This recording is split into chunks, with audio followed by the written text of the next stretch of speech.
Charlie, the Undying by Eric Dean. Narrated by Rish, Outfield. In an old wooden house in the Hope Gardens area of Nashville, Tennessee, the smells of cat urine and rotten eggs wafted through broken, reverberating window panes. A dented window unit buzzed and sputtered in time with Hank Williams III playing from within, on an old stereo with one cracked speaker. On a soiled and cigarette-burned sofa, 3 shirtless men sat shoulder to shoulder, sweating, smoking, and passing a plastic jug of Old Crow. "Charlie, it's fucking hot in here," grumbled the one-eyed man on Charlie's left. "You think I don't know? AC's busted. I'll get it fixed after payday." "When they picking this shit up?" slurred the man on Charlie's right, through a broken mouth. "Tomorrow." Charlie pulled his long, sandy hair into a bun on top of his head and secured it with a frayed hair tie from his thin wrist. He picked up a blackened glass pipe and a lighter from the water-stained coffee table and held a flame to the bowl, inhaling deeply before passing the pipe to One Eye. Charlie laid back, sank into the sofa, closed his eyes, and tugged at his wisps of tangled beard. "We've outcashed this, Chuck. I'm a load up again," said One Eye, scratching at the rash on his sunken chest. "No," said Charlie, his eyes remaining closed. "The rest is theirs, man. I ain't fucking with that." "I thought you said you cooked extra," whined One Eye, grinding his stained teeth. "I did. What the hell you think you've been burning through the past couple days?" "Shit. You're kidding me." "I ain't kidding, man. Don't you fuck with it, or it's your ass. I mean it." "Shit." Charlie took the jug of bourbon, took a deep swig, and passed it to Broken Mouth. Warmth spread down his chest and mingled with the butterflies in his stomach. The butterflies spread to his gaunt thighs, and he stretched his legs out straight, resting them on the coffee table, and folding his arms behind his head. Charlie's head was swimming. He knew he'd been on too long and wasn't getting the tweak anymore. Just fatigue. He felt the sofa shift as Broken Mouth rose to his feet. "I'm just going to load up one more bowl. They won't notice." "The fuck? You will," said Charlie, inhaling slowly and lifting an arm to point where he imagined the man to be standing. Charlie attempted to open his right eye. He saw the blurry, swaying frame standing over him. Sun-darkened skin and long limbs, the man's shoulders tucked right up under his ears. His pockmarked face faded as Charlie's eyelid dropped. "I gotta stay off a while, man. I'm just getting sleepy as..." He waited, soaking in the warm darkness and silence behind his eyelids, and then reached out again to the room around him, struggling to attach to something, to anchor to anything real, with whichever of his senses could get a grip on the greasy surface of reality. He noticed, too, Broken Mouth's silence. Hey, man." Charlie gathered his strength and opened one eye. Broken Mouth was gone. He wheeled his head to the left and noticed the conspicuous absence of One Eye as well. "You fuckers." The hair on the backs of Charlie's hands stood on end in a gesture that traveled up his arms in a shiver, through his struggling heart and into the cold quicksand that filled his head, where it germinated into an all-consuming fear. How well did he know these two? How long had he known them? Not well, and not long at all. The kinds of friendships that formed around getting fucked up were the kinds where you kept your back to the wall and your nuts in your hand. Charlie struggled to sit up, but his body refused. His breathing was shallow and his vision began to tunnel. He screamed, but as if in a dream, managed only to whimper. Charlie's eyes began to close, despite his efforts, and he began to sink back into the sofa, back into the warm, dark silence. The room seemed to grow around him until it threatened, by contrast, to erase him from existence. Charlie realized, with particular horror and helplessness, that he was, and had always been, a child, and no soul existed that cared for or loved him. Charlie awoke with intense hunger cramps as his strange, vivid dreams faded like smoke. His eyes were heavy and matted with sleep. He peeled them open and took a deep breath. The house smelled even worse than usual, and the all-too-familiar pounding in his skull seemed louder. His stomach clenched again, and he doubled over, nearly falling off the sofa, catching himself on the edge of the coffee table. He needed to eat. Now. Something. Anything. Charlie stood slowly, keeping his feet wide. His head swam, and he collapsed like a rag doll back into the dusty cushions. His limbs were responding slowly.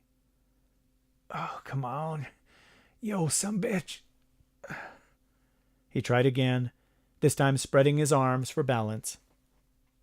10 feet away, he saw the doorway to the kitchen as it danced and swayed in and out of focus. He took uncoordinated steps toward it, stopping to catch his balance each time. He felt clumsier than usual and began tipping forward. He quickly took 3 steps and tried to catch himself on the wooden frame of the kitchen doorway, but swung around the frame, into the kitchen, and then lost his grip, spilling hard onto the dirty linoleum floor like a wet sack of shit. Pain seared through his left arm, ribs, and thigh as his vision blurred. Determined, Charlie rolled to his hands and knees, and that's when he felt the broken glass push into his palms. Adrenaline exploded through his bloodstream, and his vision cleared. The linoleum was littered with shards of broken glass. Blood streamed steadily from cuts down his left side and arm, and soaked from his thigh through his frayed denim shorts. "Son of a bitch!" he yelled. He groaned and scrambled backward onto the safety of the living room carpet. He laid gently on his back, breathing heavily, and lifted the palms of his hands to look at them in the dim light. Crimson rivulets streamed down from his palms and joined on his wrists, painting curved paths along his skin as he rotated his hands to inspect them. He gritted his teeth and carefully picked pieces of glass out of his skin. The cuts were deep and would probably need stitches. Somehow he'd made it into his mid-30s without needing stitches. He had no insurance. Charlie pushed himself to his feet, now driven by adrenaline, and walked toward the bathroom on the other side of the living room. He walked through the open bathroom door and turned on the light switch with his elbow. As he moved toward the sink, he reached for the lever with the edge of his hand and looked up at himself in the mirror. Charlie's blood went cold, and he felt the familiar ice water of panic spreading through his flesh. He was a goddamn horror show. His eyes were caked in dried blood, as were his beard and chest, a black and red crust that cracked like dried earth as he moved and squinted at his reflection. Charlie's stomach cramped painfully, and he doubled over the sink, dry-heaving. More than anything else he'd ever known, Charlie knew that he needed to eat. Right now. He turned from the bathroom, for the moment putting all other thoughts aside, and hurried across the hallway to the kitchen's other entrance. He reached in and flipped on the light switch, and saw the broken glass spread like glittering diamonds across the floor. He pulled open the fridge, which was mostly empty, and grabbed at anything edible. He shoved a half-stick of butter into his mouth and chewed greedily. He wrenched the top from a mostly empty jar of mayonnaise and scooped its crusty contents into his mouth with 3 fingers. He took a bite out of a dried-up onion from who knows how long ago, and ate it like an apple until nothing remained. Everything tasted amazing. He rifled through cabinets and drawers looking for anything else he could eat. He found a couple crackers wrapped in plastic, some individually packaged condiments, and a bottle of cooking oil. He consumed them all. As he downed the last of the cooking oil, his head began to clear. The pounding in his brain subsided, and the knots in his stomach released. A brief wave of ecstasy washed over him, and for a moment Charlie felt better than he had in years. He gazed down at the graveyard that was once his lab. Those dirty shit bastards had destroyed everything. Oh, God. Oh, shit. Charlie looked toward the counter where the bags of prepared crystal had been. It was gone. All of it was gone. They'd smashed up his lab and stolen all of his product. Charlie staggered backward, out of the kitchen, against the wall, and slid to the floor in a heap. He put his face in his bloody palms. What now? They would be here for the product today. They'd paid in advance, and he'd burned through it so fast. He could offer to pay them back, a little at a time, but he wouldn't have any more money until his mom's next disability check came in, and that wasn't for another week. He could run. He'd have to. He had to get the hell out of here before they came. It was his only chance. Charlie peeled his bloody palms from his face, and the cuts. The cuts on his palms weren't as bad as he thought, and the bleeding had stopped. He wiped the blood on his shorts to be sure, and looked again. Charlie jumped up and ran back into the bathroom, inspecting his arm and ribs in the mirror. Sure enough, the bleeding had stopped. He pulled out a couple remaining slivers of glass, shivering at the pain, but no blood trickled from the wounds. He stood motionless for only a moment, confused, and then pushed himself to move again. He had to go. Now! He looked down the hall where a single bedroom door stood ominously.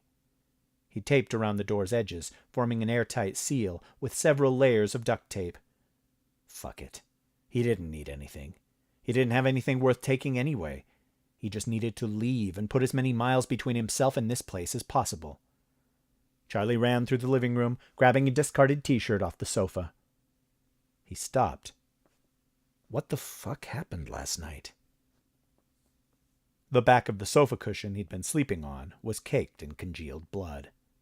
The wall behind the sofa was painted with a crimson blossom of spattered blood, and at its center, a bullet hole. On the back edge of the couch sat a sizable chunk of fatty pink meat. Charlie tentatively reached up to the back of his head, his hand quivering, and touched his skull.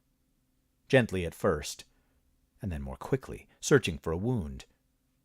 There was none. He was intact. He sighed and shook his head. He had to leave before he got caught up in whatever had happened here. Charlie squirmed into the t-shirt as he hurried toward the door. He threw open the door and squinted against the blinding sunlight that streamed in around 3 dark silhouettes. "The fuck you mean it's gone?" The short one spat through clenched teeth, barely obscuring his thick accent. "I swear, they must have took it. They busted up my lab and shot somebody, I think. I have no idea, I swear." Charlie didn't try to struggle against the 2 larger Hispanic men holding his arms. He kept his hands open and tried to appear as submissive as possible. These guys had a reputation for ruthlessness that he wasn't about to test. "I know these guys, man. I can give you names. I can tell you what they look like. They fucked me over too, man. I want to find them too." The short man ground his teeth, never breaking eye contact with Charlie. He turned his head toward the blood spatter on the wall behind the nearby sofa. "Who got popped?"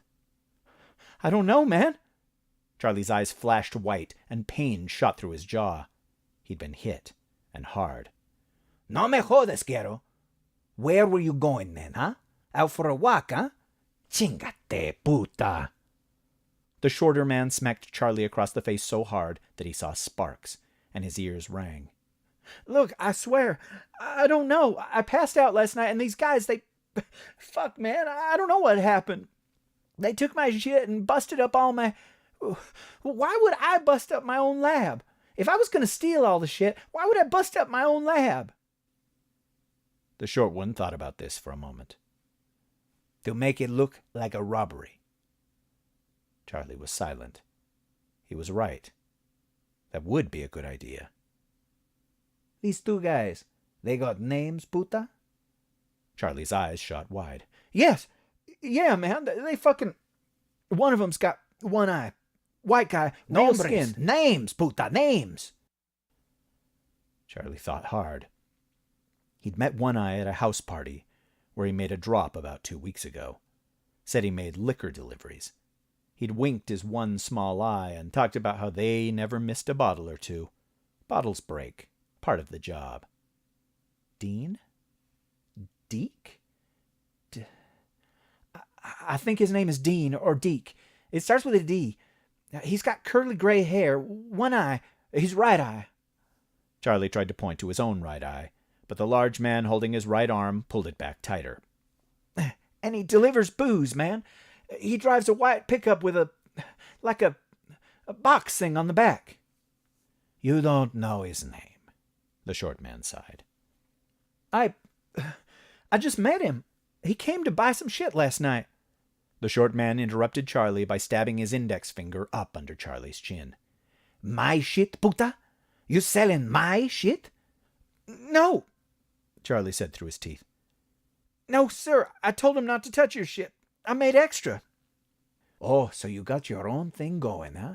We pay you to cook for us, and you do your own thing. Oh, no, sir, no. It was just a little bit, I swear. Just for me and...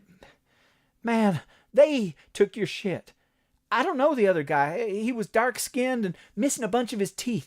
He came with Dean or Deke. He'll know who he is. I'll take you to the house where I met him, man. They'll know who he is. The short man looked up at the two larger men, each in turn, ensuring they were taking mental notes. He gave a slight nod to each of them. So, Miguero, what you're saying is that... The short man rubbed his chin whiskers and gazed off into space in mock consideration. You invite two complete strangers into your home.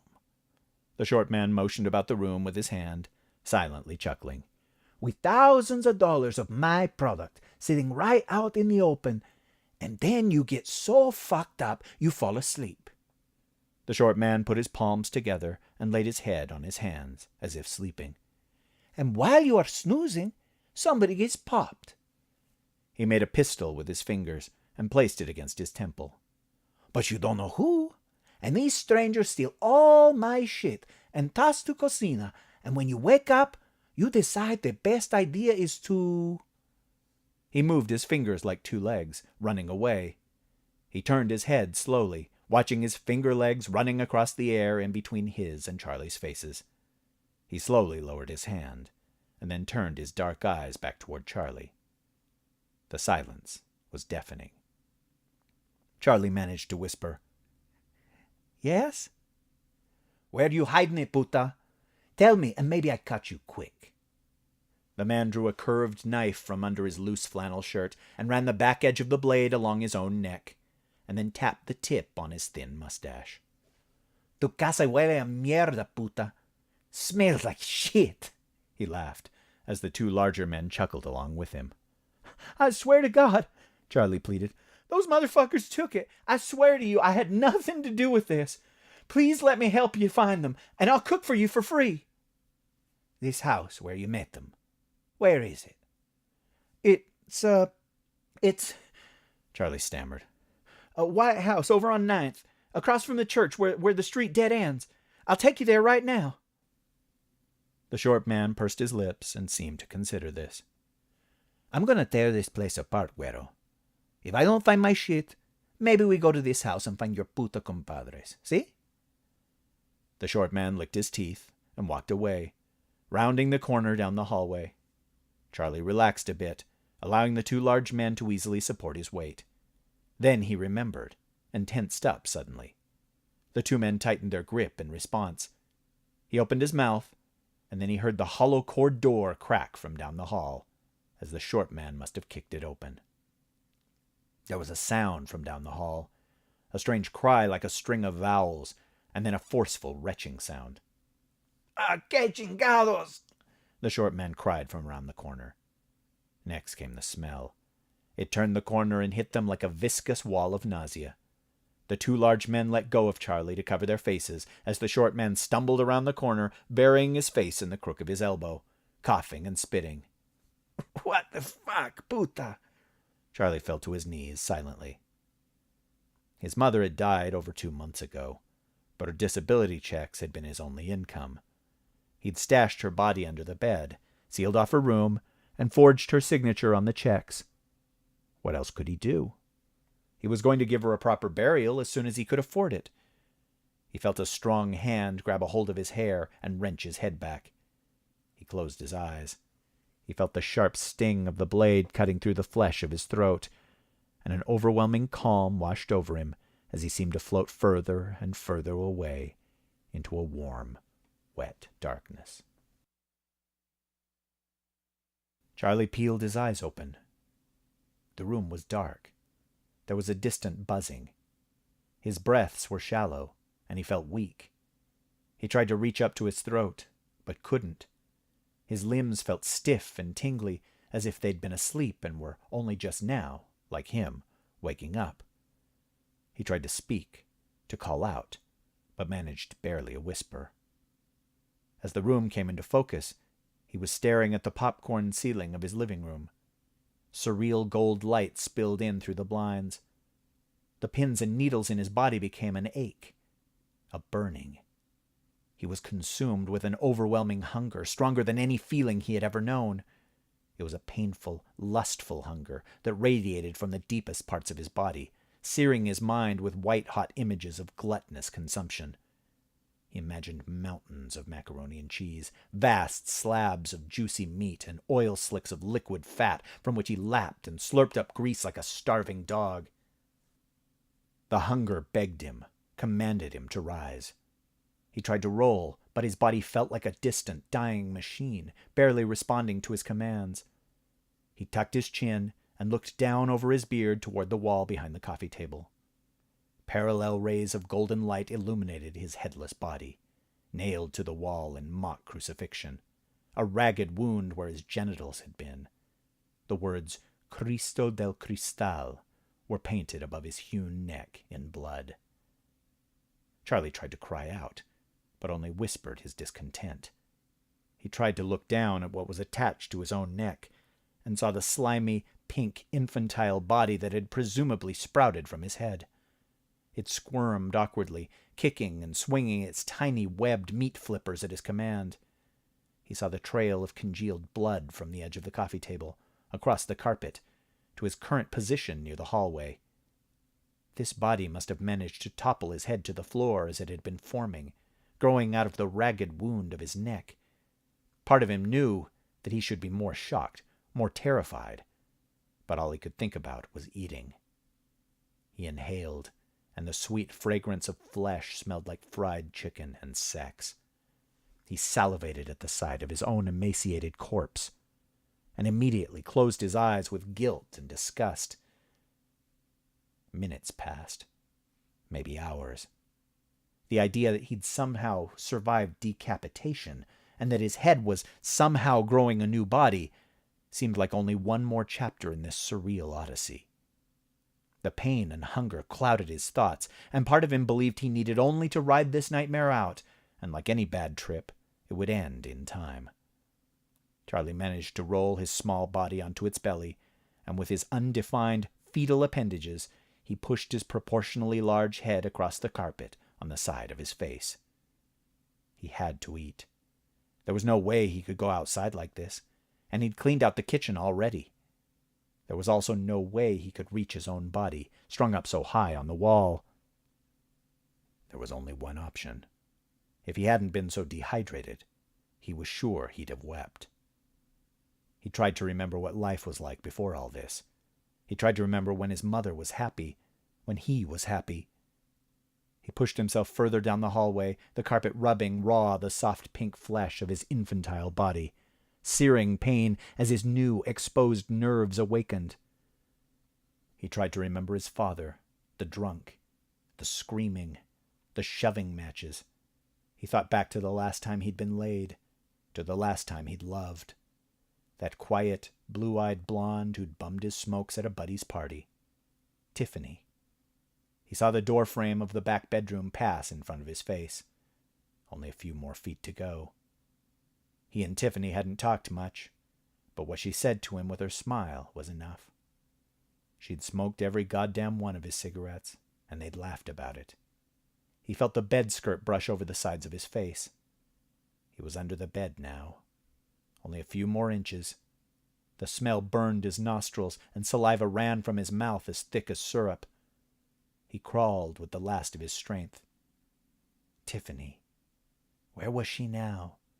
Did she still think of him? He felt his face slide into the cold slick of his mother's decomposing fat. Guilt twisted his tiny guts, and he struggled to keep the image of Tiffany in his mind as he ate. Tiffany. And ate. Blue eyes.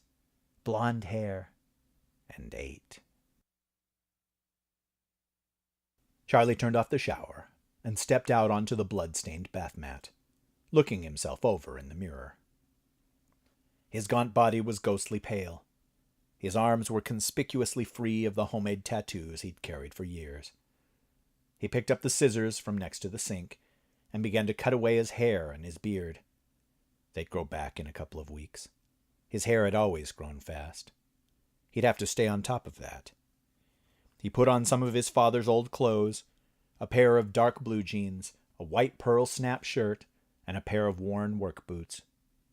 3 days had passed before he'd woken up this time, and it might be many more before anyone happened to stumble upon this house of horrors.